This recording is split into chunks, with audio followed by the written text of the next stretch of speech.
Hi, everybody. It's time for the Emotional Intelligence Show, and today we have a special scene backdrop. I'm in my car. It's 4th of July, 2019, and this is where it had to happen. So the great thing about it, though, is that I think the acoustics in here are really nice. So it could be even better for sound quality. So since it is the 4th of July, today we're going to talk about how freedom actually is free. There's a popular saying that freedom isn't free, that we have to go out and make war with people to have freedom. And I'm here today to challenge that idea. It's an idea that is pretty tired and expensive and dangerous. So, oh,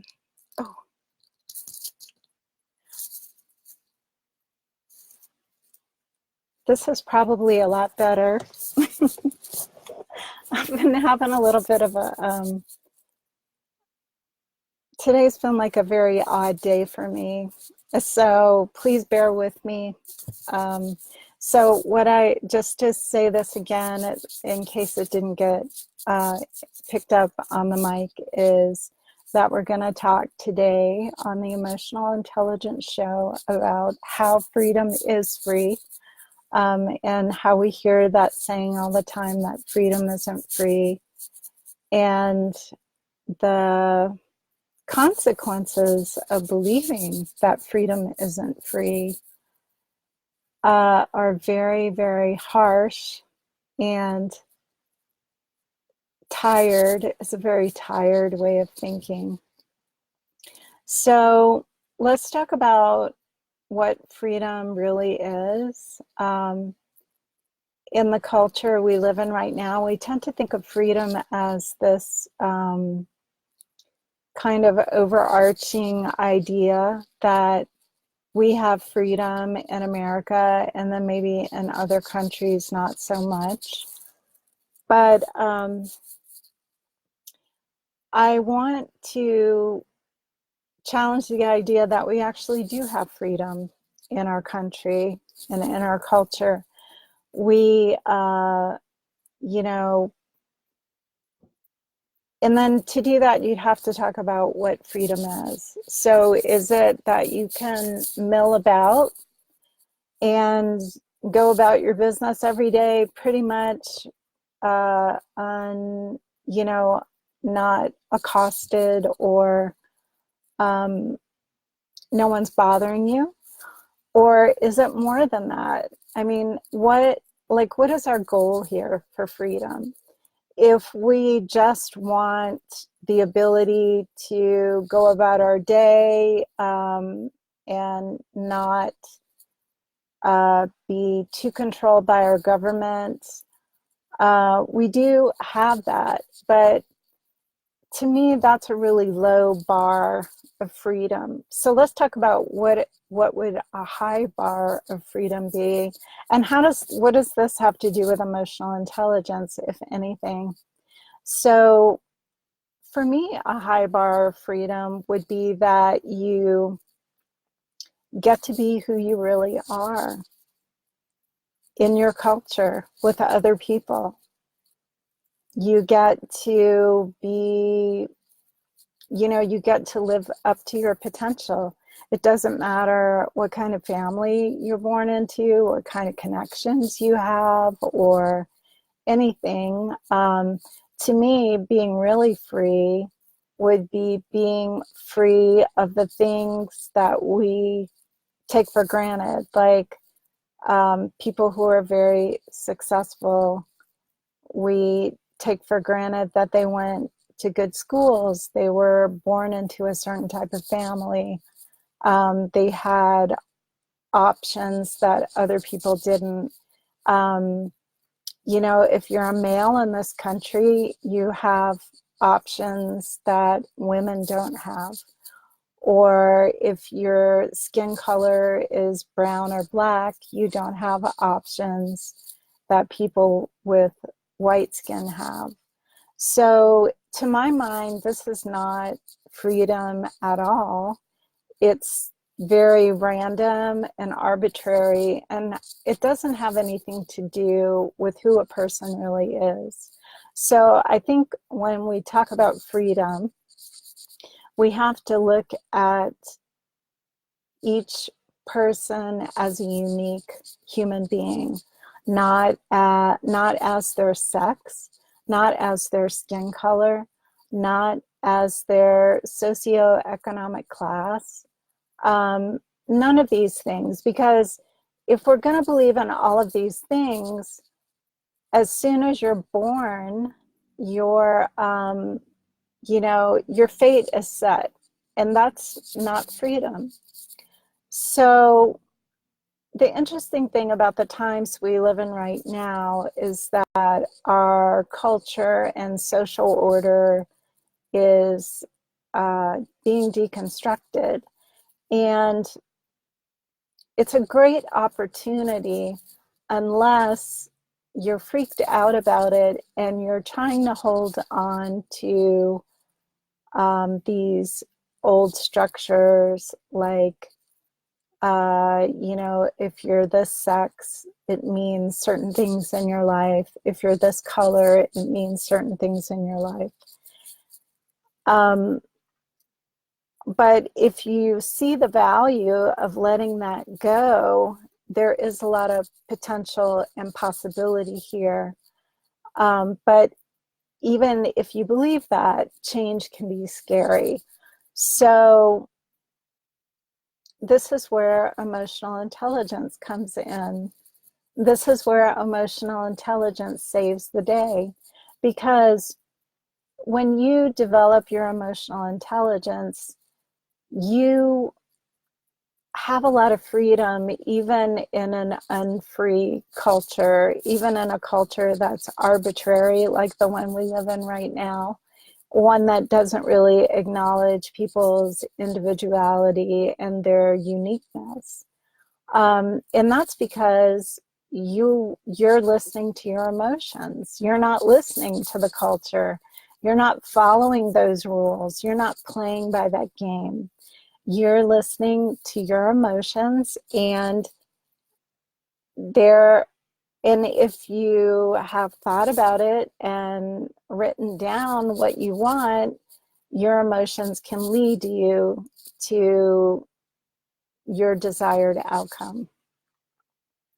So, emotional intelligence, one of the ways that our culture, the culture at large that we're in right now, the one that's in a lot of chaos and being deconstructed, one of the ways that the culture maintains itself is by being emotionally manipulative, by telling people that they can't do certain things based on these random and arbitrary characteristics that you have no control over. And, this is where the argument comes in about how free are you. If you're being emotionally manipulated by your culture, that's not really freedom, And it's a shame that we focus on freedom as this kind of glorified belief and idea that we go out and fight for, and we romanticize the fight for it, the battle for it. Life is really so much simpler and more efficient than that. And it just comes down to knowing how to be true to yourself, how to tap into the wisdom of your emotions. That, taking back your emotional life and your emotional intelligence from these arbitrary rules that we have been conditioned to believe is the ultimate. That is the ultimate in freedom. I can't emphasize that enough. That is what will transform this culture into a culture that is healthy and that works for everyone, and one that's aligned with the greater sustainable good. So when you're celebrating the 4th of July, like today, I sometimes feel like this celebration is a little hypey. It's not that I don't feel happiness about America as a country and the amazing step that America took to become independent. I just think we don't need to say that that is the pinnacle of freedom, because it isn't. And when each one of us develops our emotional intelligence and taps into it and lives a life that is true to ourselves, a life where we can contribute to our communities and the greater good in a way that feels good to us and inspires us and empowers us. This is real freedom. This is the next step in freedom. And this is why I am so passionate about emotional intelligence work, because it's given me so much freedom to see through a lot of manipulation and control, and to fuel my steps toward the kind of building the kind of life that I want to live, to have the kind of relationships I want to have the kind of work that really suits me. And that's what everyone should have. And I know that when I say that, sometimes people are like, that's just so pie in the sky. You know, like, what if we all want to play the guitar? Then who's going to grow the food? But the reality is, we're all so different. And we all come alive for different reasons. There are so many activities in the world, and there are ones that specifically light you up, and it's not going to be the same.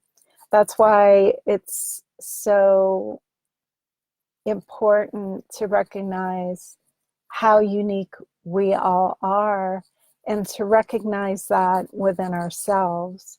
And emotional intelligence is the most effective way to do that, that I've found. So what can I say? What else can I say about freedom?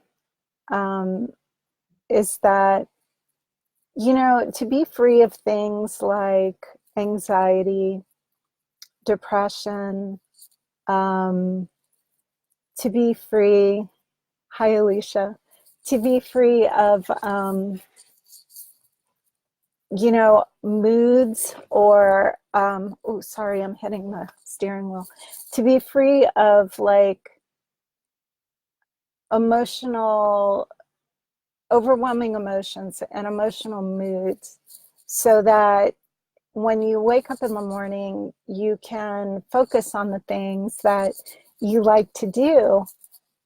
That is freedom, you know? freedom shouldn't be about, should I be a programmer or should I be an engineer, because that's what the culture is focusing on right now.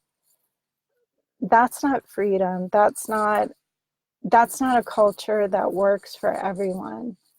So the point that I'm trying to make today is that emotional intelligence frees you up, because we have to have, before we can have like a revolution in the culture that works for everyone, we have to have that revolution within ourselves.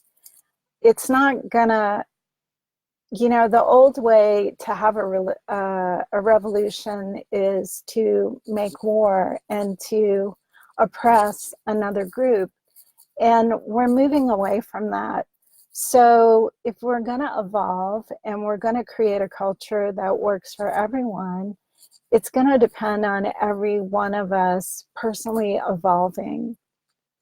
And the best way you can do that is by developing your emotional intelligence, because that is going to keep you balanced.